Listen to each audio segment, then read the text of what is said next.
Bonjour à toutes et bonjour à tous, chers amis youtubeurs. Alors je vous retrouve avec grand plaisir pour vous parler d'astrologie. Et oui, ça fait un moment que je ne vous avais pas retrouvé pour aborder les sujets astrologiques. Donc je suis très contente d'avoir trouvé le temps de pouvoir le faire à nouveau. Voilà, donc je vais vous parler aujourd'hui bien sûr de la pleine lune, puisque nous allons bientôt connaître donc une nouvelle pleine lune au mois d'avril, donc le 19. Et cette vidéo pour essayer de répondre de manière un peu technique et de manière simple aux personnes qui bien sûr disent mais moi la pleine lune ça ne me fait rien, ou en tout cas la pleine lune du 19 avril ça ne m'a absolument rien fait. Donc je vais essayer en quelques minutes de vous présenter, de vous expliquer un petit peu pourquoi cette fameuse pleine lune du mois d'avril ne vous fera rien. Voilà. Donc c'est vrai que bon, la lune, on le sait, a de multiples influences, que la vie, qu'elle soit végétale, qu'elle soit humaine, que ce soit les marées, que ce soit voilà un peu tous les domaines, beaucoup de choses fonctionnent avec les phases de la lune, notamment vous savez que les agriculteurs l'utilisent pour planter les fruits, les légumes que l'on plante à un certain moment, etc. En magie, alors je crois que ce n'est même pas besoin d'en parler. En magie, vous savez très bien que la pleine lune est le jour idéal pour faire un certain nombre de rituels. Mais pourquoi? Alors oui, pourquoi? Déjà, une chose qu'il vous faut comprendre, c'est que la lune n'émet pas de lumière propre, puisqu'elle va renvoyer la lumière et l'énergie du soleil déjà.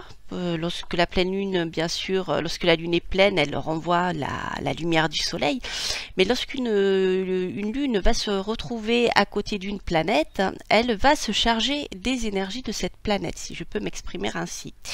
Donc, elle va prendre une tonalité de cette planète et puisque la Lune fait le lien, je dirais, entre les énergies célestes et terrestres, elle va transmettre toutes ces énergies à ceux qui se trouvent sur Terre et peut-être ailleurs. En tout cas, je parle de la Terre puisque j'y habite.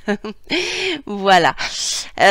Donc ça, c'est important de le comprendre. C'est-à-dire qu'elle est, je dirais, un lien entre les énergies sublunaires et les énergies terrestres. Donc ça, c'est la première chose qu'il est important de comprendre. La seconde chose est que lorsque la lune va se déplacer, donc là en l'occurrence cette fameuse pleine lune du mois d'avril, elle va être pleine un jour précis, à un moment précis bien sûr, hein, en fonction de l'endroit où vous habitez. Mais dans le ciel, elle sera toujours pleine à une heure précise. Et cette fameuse donc pleine lune se produira à un endroit précis du ciel. Voilà. Or là, en l'occurrence, la pleine lune donc la lune sera pleine à 29,07 ' du signe de la Balance. Voilà. Donc je vous ai pris un exemple d'un thème natal. Et pour vous montrer comment cette pleine lune, on va pouvoir l'interpréter sur un thème. Autrement dit, si cette fameuse pleine lune tombe sur un endroit du thème où il n'y a rien, par exemple, je dirais, allez, si la pleine lune tombait ici au niveau du Capricorne, vous voyez que sur mon thème natal, je n'ai rien.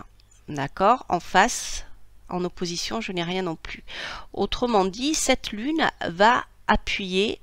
lune appuiera sur rien du tout. Or, si on regarde bien ce thème, qu'est-ce qui se passe? C'est que notre pleine lune du 29 avril va se passer ici, même à la fin du signe de la Balance et presque, je dirais, aussi sur le signe du Capricorne, du Scorpion. D'accord? Donc là, cette fameuse pleine lune sur ce thème ne fera pas une conjonction ni une opposition proche à une planète. Mais toutefois, elle sera quand même proche de la planète Vénus, suffisamment proche pour se charger des influences de Vénus. Voilà. Donc ici, qu'est-ce qui va se passer? Cette pleine lune va appuyer sur des choses qui sont en latence dans le thème natal. Et qu'est-ce qui est en latence dans ce thème natal? Eh bien, Vénus qui est ici, vous le savez tous, Vénus est le significateur naturel des amours. Mais si nous regardons ce thème, il est très intéressant de constater que Vénus est aussi maître du taureau, car la cuspide du taureau, la cuspide de la maison 7, pardon, se trouve dans le signe du taureau. Autrement dit, il est fort possible que durant cette pleine lune, la personne qui est représentée par ce thème natal voit un certain nombre d'événements qui vont se produire par rapport à son couple. Parce que la cuspide de la maison 7 va nous parler du couple, du partenaire. Ça peut être aussi un associé. Mais là, en l'occurrence, avec Vénus, on pensera plus facilement, je dirais, à un amoureux, à quelqu'un au domaine sentimental. Vous voyez? Donc vous comprenez que, comment dire, lorsque cette pleine lune va se produire sur quelque chose dans le thème où il n'y a aucune planète ni aucune maison, il ne se passera rien. Voyez, sauf que si cette pleine lune se produit à un endroit précis du thème où il y a une planète, eh bien, elle va à nouveau, je dirais, mettre en mouvement ce qui était latent dans le thème. Or, qu'est-ce qui était latent dans le thème? Si Vénus, nous l'avons vu, est maître de la maison 7 du couple, si vous regardez dans votre thème, Vénus forme un trigone, vous voyez ici, à Mars. Donc il est fort probable qu'il y a un événement positif de nature martienne qui se passe au niveau du couple. Alors si nous regardons un petit peu plus loin, Mars qui est ici est maître de la maison 5 et maître de la maison 11, mais est aussi maître de la maison 1. D'accord? Qui, la maison 1, va représenter le natif. Or, autrement dit, si nous avons ici un trigone du significateur du mari au significateur de la personne qui est représentée par ce thème, on peut imaginer que cette fameuse pleine lune va produire des effets bénéfiques sur l'entente dans le couple. Autrement dit, le couple aura un bon moment pour se retrouver. Ça, c'est une possibilité. Alors, avec un Mars, on peut imaginer que ça peut être également assez chevaleresque, voire je dirais même charnel. On a du mouvement, on a de la sexualité, ce genre de choses, vous voyez.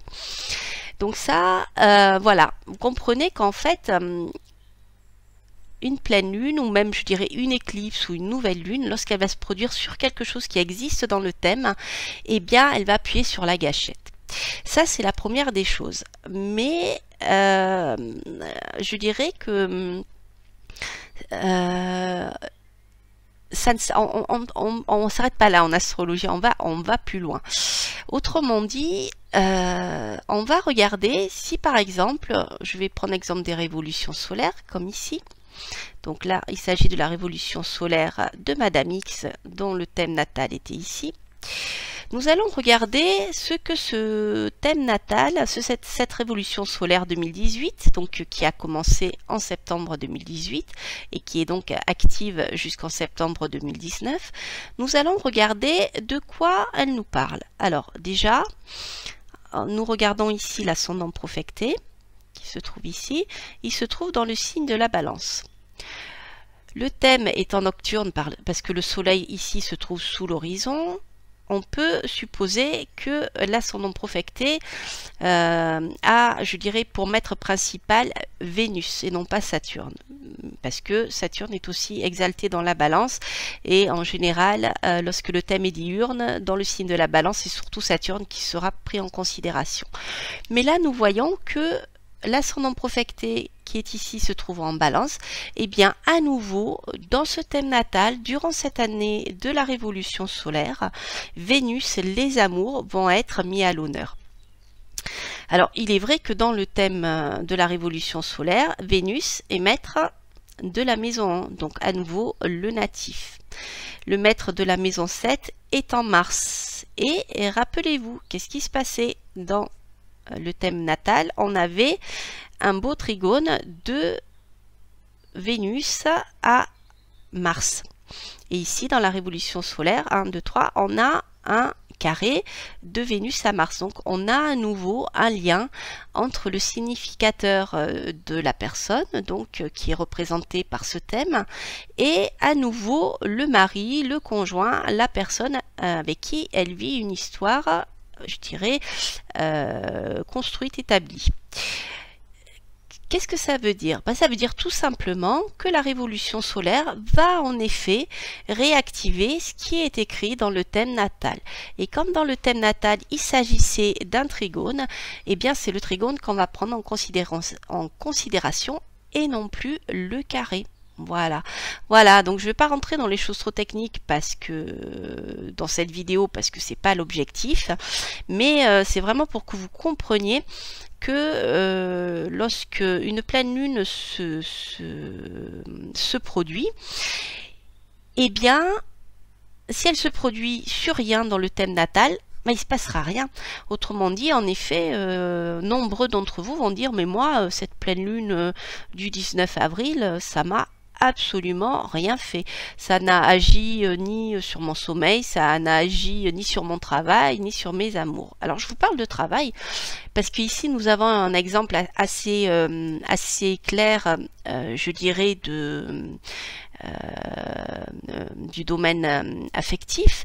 Mais si par exemple notre pleine lune s'était produite sur la lune natale, non, je voulais dire une bêtise, sur le Mercure natal, donc il se trouve au début de la balance, donc autrement dit, si la pleine lune se produisait sur le Mercure natal qui est au tout début de la balance, eh bien notre Mercure dans le natal est maître de la maison 10.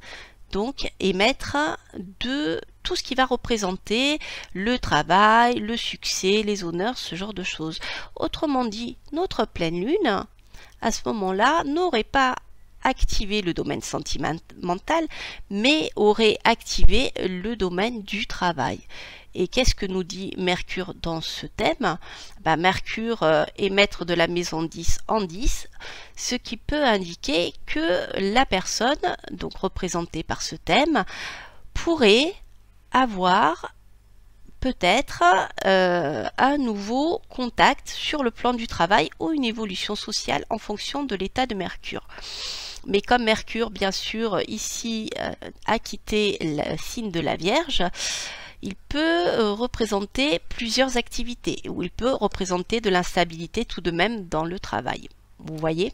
Et là, c'est pareil, hein, si on regarde Mercure qui est en trigone à Saturne, et Saturne qui est almutène de 11, qui va représenter les bénéfices tirés du travail, vous voyez que à nouveau on a un lien avec le travail et on peut en effet imaginer que cette pleine lune aurait, si elle s'était trouvée au tout début de la balance, activer le domaine du travail et que le natif représenté par ce thème aurait probablement pu à cette période-là ou se serait trouvé en période très favorable pour trouver un travail, voire pour augmenter ses revenus au niveau du travail. Voilà, chers amis, écoutez, j'espère que cette petite vidéo aura été assez claire. Alors voilà, ne vous inquiétez pas, si cette fameuse pleine lune ne produit rien dans votre vie de très particulier, à part quelques insomnies, si vous y êtes sensible.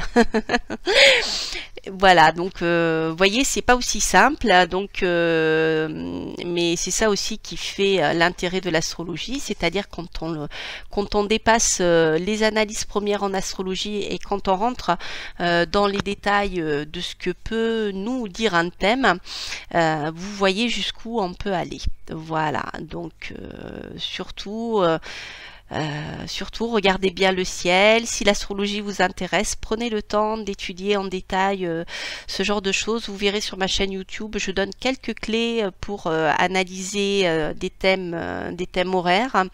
Là, on a travaillé plutôt sur un thème natal. Mais vous voyez, vous avez beaucoup de choses à découvrir.